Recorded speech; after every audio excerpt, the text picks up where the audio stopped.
میرے نبی پاک صلی اللہ تعالی علیہ وآلہ وسلم نے ارشاد فرمایا، جب کسی سے کوئی بات پوچھی گئی اور وہ بات جانتا تھا، اسے علم تھا، وہ گواہی اس کے پاس موجود تھی، وہ شہادت اس کے پاس تھی، اس سے پوچھا گیا لیکن اس بندے نے چھپائی۔ یہ سنن ابو داؤد میں حدیث ہے۔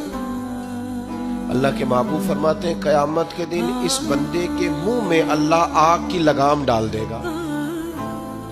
لو اب تیرے منہ میں لگام ڈال دی اور وہ بھی آگ کی، اب نہ بولنا، کیونکہ جب حق بولنے کا ٹائم تھا تب تو نہیں بولا، جب تیری ضرورت تھی، جب تیرے کہنے سے مظلوم بچ سکتے تھے، جب تیرے بات کرنے سے ظالم پکڑے جا سکتے تھے، جب تیرے دو جملے کہنے سے کسی شخص کی زندگی بھر کی جمع پونجی بچ سکتی تھی، تو بولا نہیں۔ وہ آج بھی میدان محشر میں آیا ہے تو میرے محبوب کہتے ہیں، حضور فرماتے ہیں رب اس کے منہ میں آگ کی لگام ڈالے۔ اقبال کہنے لگے اپنے بھی خفا مجھ سے اور بیگانے بھی ناخوش، کیوں؟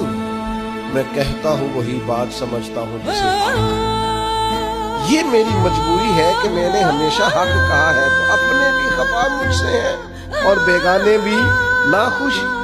سب جگہ پہ میں ملامتی ہوں، ہر شخص میرے بارے میں رائے دیتا ہے کہ بڑا سخت گیر آدمی ہے، بڑے مزاج کے اندر شدت پائی جاتی ہے، کیوں؟ کہ کہتا ہوں وہی بات سمجھتا ہوں جسے